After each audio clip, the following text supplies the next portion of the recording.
Brahmastra has been one of my most anticipated films of 2022, and although I have been raving about the VFX of the film, I too had my red flags up when I listened to the awkward dialogues in the trailer and lack of strong villain presence. The story revolves around Shiva, who is a DJ who suddenly starts getting visions of the great danger that is coming because of joining the three pieces of Brahmastra and his connection to it. Although there are some aspects I loved about the film, it never made me feel like I am watching something exciting and something I have never seen before.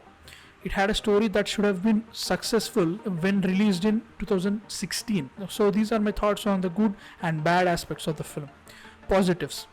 Music. The background music in the film in particular is riveting to say the least. It had the exuberance that the film sorely lacked. It made some mediocre scenes also stand out. In some situations also it felt like it really elevated the scenes with just the background music also. Visuals. One thing that I had no doubt that I will get is the visuals of the film. Whether watching Nagarjuna sir going up against a truck or Ranbir at the end covering everybody in fire, and also the Deva Deva song. The film quenches the thirst for beautiful looking visuals. Great concept. Although they don't take Hindu mythology as the main reference, the concept of Brahmastra is unique to Indian audiences. A secret society watching over a world-ending weapon is really intriguing, but sadly, it didn't come out as expected in my opinion. Disappointments. Performances. It is a big surprise because having to watch great actors like Ranbir and Alia perform like this is their first film really took me out of the film.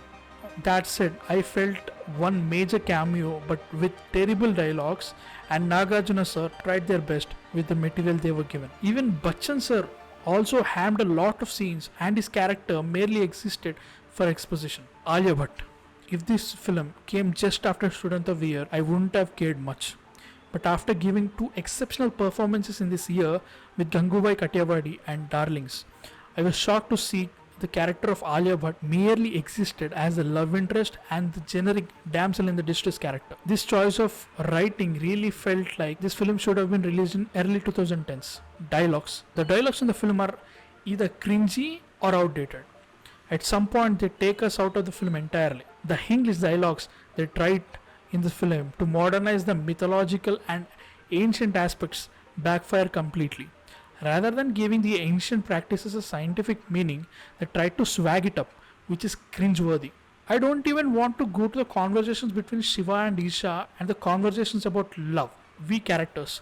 No character in this film is written properly and doesn't have a character depth. And when the characters have a depth, the depth is so boring to watch. Even the characters of Amitabh Bachchan and Nagarjuna sir are just used for exposition or a montage training scene. The kids who played the wielders of Astras are exceptionally one-dimensional, and I forgot their names. Villains.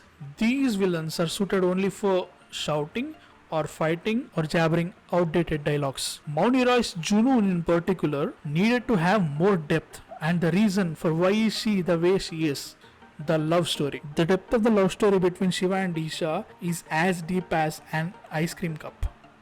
Strangely, they didn't have any chemistry at all. It would have somewhat saved the cliched and cringeworthy love story. I am surprised by Ayan Mukherjee, where his last film, Ejawani Hai Diwani, had a good love track. This film's main weakness is the love track, and it should be the main point of the story, the screenplay. The film starts with a bang, with a well executed action sequence that also has consequence to the story and establishes the stakes of the film.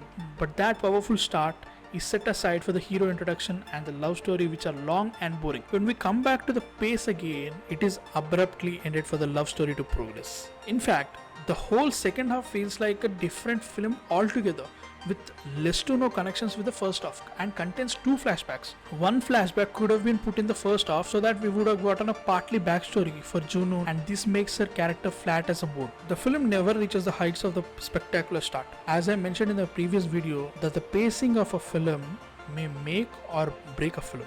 There are many action sequences in the film, but I never felt I am watching something that I have to hoot or cheer for. There are some really good action sequences who end abruptly to compartmentalize for the love story. And there are scenes where we can foresee the satisfying ending of the scene, but they never go up to that end. That makes it all the more irritating. Brahmansh and the Astras. I I really didn't have any urge to root for this world because it felt that they themselves didn't take it very seriously. Especially the kids who have the powers of the Astras in the trailer and who are the people with the highest screen time than the rest of the Brahmans are so one dimensional. I don't even remember their names. The Astras themselves don't feel powerful enough to fight a bunch of goons and the three villains. Every other people in the Brahmans are either old or not on the screen. That really feels like nailing the theory exam but getting zero in the practical. That said, my disappointment is beyond words as I never expected much from the film except a good story, which they lacked. It is also evident that in order to create a world, it felt like Ayan Mukherjee forgot the basic storytelling rules where characters and story takes precedence to the visuals. I for one not as excited to watch the sequel and couldn't tell you the box office fate of this film. One thing I can tell you is that I am heartbroken. And it's time for you to tell me what are your thoughts on Brahmastra? Did you watch it? Did you not? If you watched it, did you like it? Did you not? What are your thoughts? Just let me know in the comments below. And if you like my thoughts, please like, share, and subscribe to my channel for more interesting content. That said, I am Man of Fiction signing off.